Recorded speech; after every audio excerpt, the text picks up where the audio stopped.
KMTV seen chaîne YouTube bu leen di indil ay xibaar yu wóor te leer ci politique économie santé éducation religion sport ak yeneen événement képp ki nga xam ne mbokk internet yi safoo seen bii di KMTV ñu ngi leen di nuyu di leen jaajëfal di leen wax ni ngeen wéy di abonné ci seen bii di KMTV tey nag ñu ngi fi am ki nga xam te ne moo di le président Aliou Diouf mun nañ ko wax nekk membre nekk candidat ci li nga xam am ak moom waxtaan laataa loolu dañ koy bàyyi mu nuyu bu ko defee ñu daal di dugg ci li nga xam te ne mooy waxtaan bi le président dañ lay bàyyi nga daal di nuyu.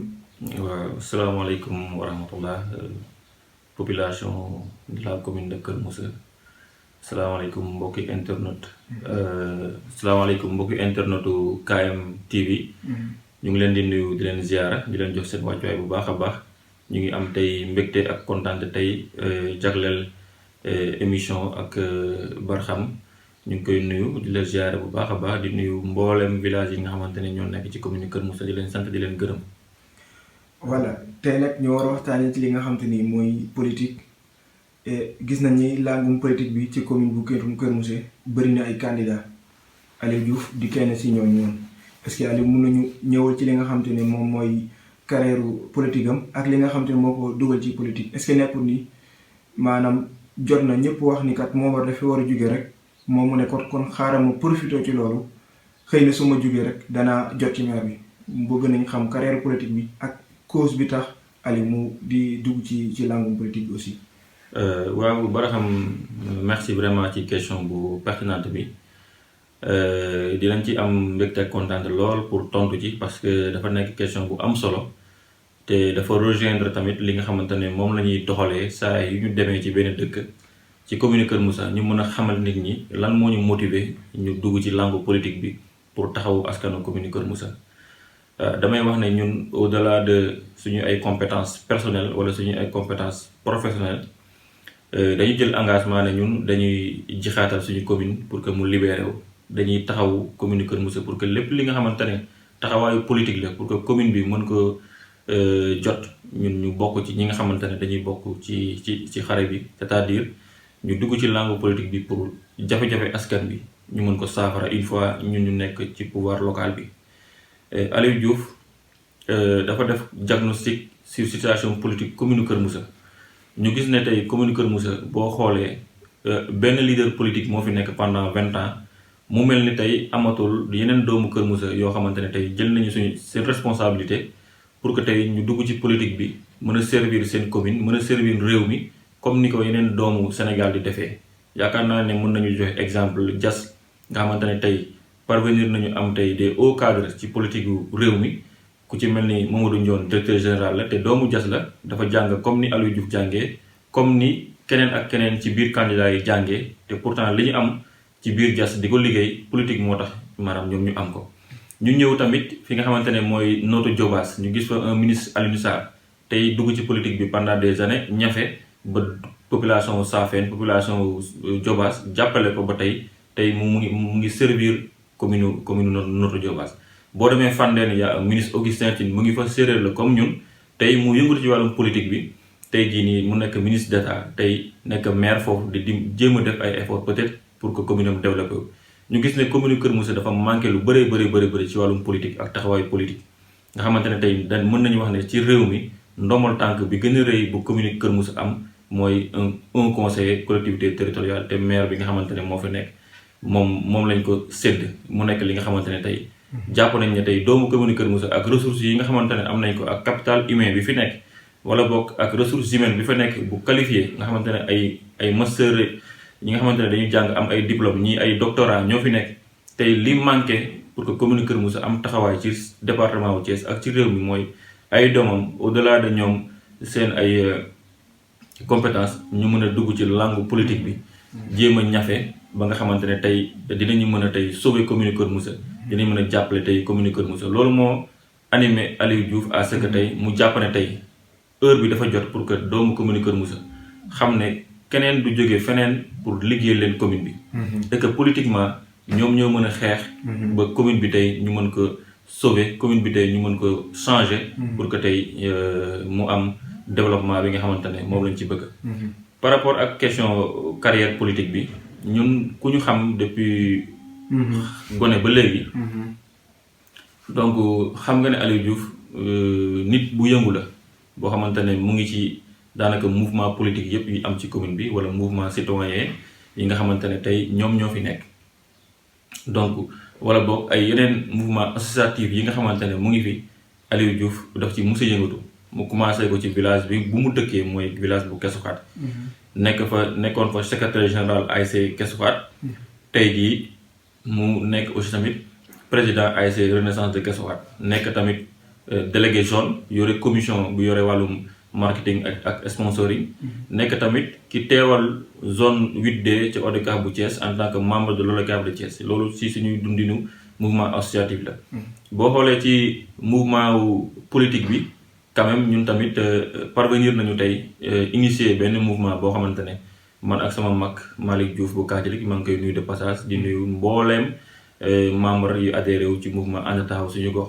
tey ñu bokkoon ci ñi ko xalaat am ci taxawaay aussi tamit pour am taxawaay politique bu bees ci biir commune Kër Moussa politique boo xamante ne dañuy ñëw pour système local bi fi nekk c'est-à-dire système bi nga xamante ne moo fi nekk depuis 2001 avec les mêmes personnes yi nekk ci conseil yi nekk ci mairie bi benn équipe bi la tey ñu war a mën a indi benn système bu bees indi benn management participatif ak inclusif ci biir commune bi pour que tey ñu mën a apporter le changement dans la commune amoon nañ ci taxawaay au début waaye dem na ba ci biir nag yàlla dama jàpp ne peut-être yàlla moo ñu tàkkale mais du nekk loolu suñu mbébét mooy que ne tey lu ñu defoon fondation ñu continuer ci loolu mais xëy na politique aussi donc ànd da ci am waaye tamit séparation da ci am mais retrouvailles aussi tamit dafay am te ñu ngi ñaan tôt ou tard pour que ñu mën a retrouver waat dans l'intérêt de la commune loolu am nañ ko ci taxawaayu politique waaye aussi tamit au-delà de ça aussi ñun tamit vraiment noonu nañ ñu nekk ñoo xamante ne ay ndaw yoo xamante ne daan nañu yëngatu ci politique di jàppale ay acteurs politiques waaw di jàppale tamit régime donc mën nañu wax ne tey 2012 ku nekkoon jeune étudiant ak yooyu nekk à l'université Anta Diop yaa ngi doon bëgg changement ci Sénégal ñun tamit dañuy contribuer woon ci changement au Sénégal pour que tey régime bi am Sénégal am alternance boobu noonu 2012 bokkoon nañ ci jeunes yi nga xamante ne dañ doon jàppale le président Macky Sall pour mu falu ci commune ci Sénégal ak aussi mbooleem jeune bi nga xamante ne yaakaar nañ ne tey ci commune bi xam nañ ci ñu bëri comme man dañu engagé woon pour sauver le Sénégal donc yëngu-yëngu politique yàgg nañ di ci yëngatu ci biir commune bi yaakaar naa ne tey ku ñu xamoon nañ ne tamit nekkoon nañ ci mouvement One Love Podor tamit di ci yëngatu pour que rek intérêt commune Kër Moussa ñu mën ko xeex ba commune bi libéré wu commune bi am changement voilà kon muy noonu ñu xamee ko noonu xamee carrière politique am ak activité yi daan na ko def mais am na loo xam ne cité nga ko fii mooy volonté wu moo tax maa nga dugg ci langum politique ngir liggéeyal sa commune liggéeyal sa gox kon ñàkkut ni tamit tey jii nii bu fekkente ne Aliou Diouf dafa pare pour ñu fal ko wala pour mu jiite ngir liggéey ñàkkut ni amul na loo xamante ne gis na ko fii loo xamante ne peut-être war nañ ko mën a changer wala war nañ ko mën a yokk yan kii nga ñu mën a citer yoo xamante ne jàpp nañ ni tey jii nii tey maire waroon na ci mën a am benn taxawaay bi te taxaw ko tey jii nii. waaw ñun dafa am ay jàngat yi ñu def ci commune Kër Moussa waaye tamit ñu tirer benn bilan bi nga xamante ne moom la askanu commune Kër Moussa vraiment di jànkonteel bu metti te jàpp nañu ne amul benn responsable ku dul maire bi nga xamante ne moom moo nekk ci commune bi pendant 20 ans jàpp nañu ne tey à l'heure où je vous parle actuellement la zone sud de la commune de Kër Moussa est en train de souffrir nit ñaa ngi mar amuñu ndox bi ñuy naan actuellement nii nit ñaa ngi mar parce que route bi metti na ci ay saretu mbaam donc image yooyu je pense que yéen amoon ngeen ko te ba léegi situation boobu moom moo nekk di continuer fii vraiment mu nekk li nga xamante ne ñàkk a taxawaayu autorité municipale yi fi nekk la parce que tey bu ñu bëggoon yërëm askan bi bu ñu bëggoon tey taxawu askan bi mën nañu régler question ndox bi dans les brefs délais mu régler wu définitivement parce que li koy régler mu ngi fi tuyau bi nga xamante ne moo alimenté aéroport mu ngi jaar biir zone sud bu Kër Moussa ak tuyau KMS 3 bi je pense que tey question boobu noonu ñëpp xam nañ ne manque de volonté ak manque de vision de l'équipe municipale ak le manager actuel moo tax zone sud bu commune Kër Moussa ñëpp a ngi souffrir ñëpp amuñu ndox route bi metti na da ngay dem ci dëkk pour jàpp rek nga am problème loolu mu nekk li nga xamante ne tey incompétence lañ ko jàppee ci njiit yi nga xamante ne ñoom ñoo fi nekk. waaye leneen li nga xamante ne tey bokk na ci li nga xamante ne dafa ñu pousser pour ñu am taxawaay ci suñu commune mooy le foncier mu bokk ci domaine de compétence yi moo bokk ci ligne bi ñuy wax domaine te la sécurisation foncière nekk li nga xamante ne tey ñi fi nekk jàpp nañ ne ñoom mëtewuñu ko te jéemuñu ko def ndaxte suufu askanu commune Kër Moussa yëpp ñu ngi koy passer suufu askanu commune Kër Moussa ñëpp aussi tamit ñu ngi koy jox ay privé yoo xamante ne du état du kenn ay borom alal la ñu am seen alal ñëw jël suufu askan bi ci complicité wu mairie bi nga xamante ne moom moo fi nekk te loolu tey dafa metti te yaakaar naa ne taxawaay bi ci gën mooy que ne au soir du 23 janvier ñu changé équipe bi nga xamante ne tey moo nekk di joxe suufu askan bi ci seen intérêt wala ci intérêt privé boobu. mën nañu joxe ay exemple tey village bi ñuy wax Landu mu nekk village bu mag a mag a mag boo xamante ne lu ëpp ci suufam tey moomatuñ ko wala boog li ëpp ci suufam tey mu ngi en jeu à travers quelqu'un boo xamante ne dafa ñëw yore ay milliards am ne dafa am 22 hectares ak beneen 7 hectares boo xamante ne tey mu kooku mënul parvenir am autorisation de lotir te lëkkaloo ci ak mairie bi nga xamante ne moo yore wàllum suuf ci commune. kon nag je pense que population bi war nañu yeewu xam ne bu njóobuli demee ba am tey autorisation de lotir bu ministère c'est parce que tous les papiers administratifs nécessaires mairie bi moo ko jox moo ko yombal alors que même suuf soosu noonu tey la mairie bi jël daggat ko jox ko population bi moom lu mu ci am 30% yi muy am par lotissement mu jël ko jaay ko wala may ko ay xaritam wala ay nitam 70% yi moom la borom tool bi di am borom tool bi di ci jaay di faj ay soxlaam ak yooyu et que même suuf soosu la ñu jëlaat jox ko keneen donc loolu tey bokk na ci li nga xamante ne daf ñu metti parce que dañ ci war a am taxawaay bu am solo ñuy lancer appel toute la population à ce que loolu dafa war a jeex ci commune bi te li koy jeexal mooy ñu mànkoo ñun ñëpp ñu dem voter ji le 23 pour changer équipe municipale ak maire bi nga xamante ne moom moo fi nekk waaye mën nañ tudde aussi tamit jafe-jafe ci wàllum suuf ba léegi am nañ ko aussi tamit ci Xinin am nañ ko ca Mbul am nañ ko ca kilomètre 50 am nañ ko ca Kër Moussa am nañ ko ca zone nord ay Ngomeen Ndey Ñexet Sën ñëpp am nañu problème suuf actuellement ci biir commune Kër Moussa te jàpp nañ ne tey bu fekkente ne leader yi fi nekk ñu ngi doon jouer seen rôle en tant que maire di yërëm askan bi di jàppale askan bi pour que seen suuf ñu moom ko kon loolu mën na ñàkk fi nga xamante ne moom mooy commune Kër Moussa mu des ñeneen ñaari problème suuf yi nga xamante ne tey jàpp nañ ne équipe municipale bi fi nekk ñoom seen jëm bopp dañ ci takkee rip mooy problème mu Abdou Aziz Diop le cas de Katilik ak Kesfaat mooy suuf si nga xamante ne yaakaar naa ñëpp xam nañu ne tey bu fekkente ne ñi fi nekk yërëm nañu askanu Kesfaat Katilik ak Landu solution bi lu yomb la mooy nga woote conseiller nga woo conseiller yi ca mairie bi ngeen jël suuf si ngeen désaffecté ko delloowaat ko population bi loolu lu yomb la da ngay woote conseiller ñëpp ñëw nga désaffecté suuf si delloo ko askan bi ñoom ñu mën ko utiliser ndax seen moomeel la tey fi nga xamante ne foofu la ñu nekk mooy fi ma dëkkee mooy site de recasement tey dans le cadre du projet de l'AIBD État du Sénégal à travers son excellence Macky Sall suuf si nga xamante ne population yi ñu toxal ci aéroport bi ñàkk nañ ko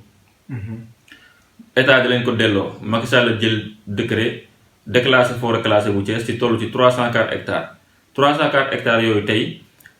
mairie bi moo ñëw jël initiative jël benn privé boo xamante ne entreprise bu ñu tudd Fruta Italia jóge ba Italie dëkkuñu Sénégal ñëw ñu coopérer ak ñoom pour jox ko suuf si mu koy exploiter. ci biir suuf si contrat bi nga xamante ne signé nañ ko tey ñëpp xam nañ ne ci commune Kër Moussa contrat boobu noonu baaxul et que tey nekkul intérêt population Kesfaat waaye ci ginnaaw loolu ñu def forcing ñu signé ko. te tey ñëpp xam nañ ne tey li nga xamante ne moo nekk ci clause yi nekk ci contrat bi arrangé wul population yi ñu déplacé. waaye article 2 bi dañ ci bind ne que ne tubaab bi nga xamante ne mooy béy suuf si chaque mois de avril dafa war a verser population Kesfaat Katilik Mbarak yi ñu déplacé 40 millions yaakaar nañ ne loolu tubaab bi versé na ko te tey ci biir contrat bi dañ ci préciser clair et net que loolu dañ koy def ci turu mairie commune Kër Moussa wala ci turu maire de la commune de Kër Moussa. donc mu toll ci tey actuellement 120 millions yoo xamante ne tey mu ngi ci maire bi te tey jii nii ba léegi population baa ngi taxaw di laaj na leen maire bi restituer seen xaalis boobu ndax du xaalisu mairie bi du xaalisu équipe municipale bi fa nekk mais xaalisu askan bi la askanu Kesfaat Katilik Mbarak dañ leen ko delloo ñoom ñu mën a xool nan la ñuy liggéeyee xaalis boobu ci seen ay projets yi ñu am. loolu nekk na li nga xamante ne tey jafe-jafe la yi nga xamante ne tey askan baa ngi koy jànkonteel waaye ma wax ne tamit problème restructuration bi nga baal ma tuuti rek foofu il faut que ñu détailler jafe-jafe yi nga xamante ne askan bi moom lay jànkonteel te mairie bi fii moo leen ko teg restructuration bi dafa poser problème imagine toi nga jël benn promoteur jox ko ay 25 hectares mooy le cas de Mboul 25 hectares nga jël ko jox ko benn promoteur ne ko damaa bëgg nga réhabiliter nga defal restructuration village Mboul alors que village boobu noonu tey yow yaa ko lotissé waat yow yaa ko defaroon jox population bi ay kayit nga ñëw ne kayit yooyu baaxul nga di ko rëcc te au moins sax restructuration nga waxtaanee ko ak askan bi am plan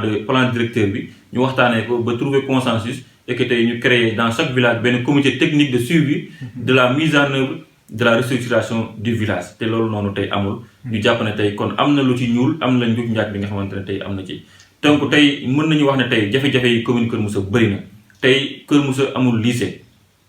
Kër Moussa tey boo demee zone nord amul CM de proximité boo xamante ne c'est opérationnel CM bi fa nekk Dangote moo ko tabax ci xaalisam du xaalisu mairie bi te clôturé ñu ko te fonctionnel actuellement amul tamit lycée donc problème mu ndox bi yaakaar nañ ne mu ngi fii problème mu emploi bi nga bàyyi ma tëjee foofu mooy jeunesse bi nga xamante ne mooy yeewoo commune Kër Moussa tey jeunesse boobu tey gisuñu seen bopp ci taxawaayu mairie bi ndax maire moo war a nekk le premier magistrat de la commune maire moo war a tey nekk défenseur askanu commune Kër Moussa tey te ñu gis ne tey Kër Moussa ressources yi fi nekk à travers l'implantation des entreprises yi nga xamante ne dañ fi nekk comme aéroport comme Dangote amul tey benn mesure wala benn jéego boo xamante ne maire bi def na ko pour mu def jël ay jeunesse su commune Kër Moussa di leen former bu dee aéroport la ñu leen di former au métier aéroportuaire pour que tey doomu commune Kër Moussa mu gën a compétitif par rapport ak doomu Sénégal tey jëlee ñu tey ay doomu commune Kër Moussa di leen former par rapport au métier industriel par rapport ak l'exploitation de l'industrie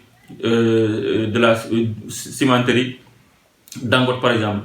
tey loolu tey nekk na li nga xamante ne tey vraiment ay manquement la yi nga xamante ne mu ngi fi tey au-delà de la formation et de l'emploi mooy RSE bi nga xamante ne tey entreprise yooyu war nañ ko mën a def ci biir commune Kër Moussa ñu gis ne tey bu mairie bi peut-être amoon taxawaay bu dëgër taxawaay bu mët def ay benchmarking wala def ay business plan yu wóor proposé ko entreprise yooyu tey ci jafe-jafe yi nga xamante ne moo fi nekk tey commune Kër Moussa warul mën a am jafe-jafe yoon yi tey mënuñu comprendre ca Landu Eiffage di ko tibbee carrière di dem defar train express régional pour projet utilité publique de Sénégal yépp ñoo koy bénéficier woo tey ñuy tibb latérite ci suñu biir commune tey alors que Landu amul yoon diggante Landu ak Tuuli amul yoon diggante Landu ak site de recasement amul yoon diggante Tuuli ak Mbul amul yoon diggante Suun ak Pout amul yoon bu praticable bu nit mën a jaar tey ñu jàpp ne tey loolu c'était le minimum problème mu yoon moom dafa war a nekk question boo xamante ne dañ ko fàtte ci commune Kër Moussa ndax ressources yaa ngi fi Diop si usine entreprise mu ngi fi di tibb latérite di ko jaay Eiffage mu ngi tibb carrière Landu di ko jaay ak yeneen carrière yi nga xamante ne ñoom ñoo fi nekk kon loolu tey mën nañu wax ne équipe bi fi nekk dañu échec ci seen ay mission donc comme dañu échec nag ci seen bilan dafa négatif dañu jàpp ne au soir du 23 dañu war a changer équipe municipale ñu choisir beneen doomu Kër Moussa bu am compétence ak capacité diriger commune bi waaw kon mel na ni problème yi nekk ci commune bi buñ ko doon lim du jeex et aussi mbokk yi ñu leen di fàttali yeneen ci seen biir yi KMTV di leen wax ngeen woy di abonné wu saa su ne et di leen wax ni ñu ngi fii am fii gan bu mag muy le président Aliou Diouf kon donc dégg nañ kàddu yi nga xam ne cité nga fi kon ku ne problème am na rek ñàkkut di nga andi solution voilà et aussi lan nga mën a proposer la population bi nga xam te ne mooy population KMTV seen chaîne YouTube bu leen di indil ay xibaar yu wóor te leer ci politique économie santé éducation religion sport ak yeneen événement képp ki nga xam ne yaa ngi bàyyeekoo Kër Moussa moo xam nga nekk ci biir wala ci biti di nga mën a seetaan seeni événement wala match navétane yu gën a neex ci biir KMTV njëriñu waa Kër Moussa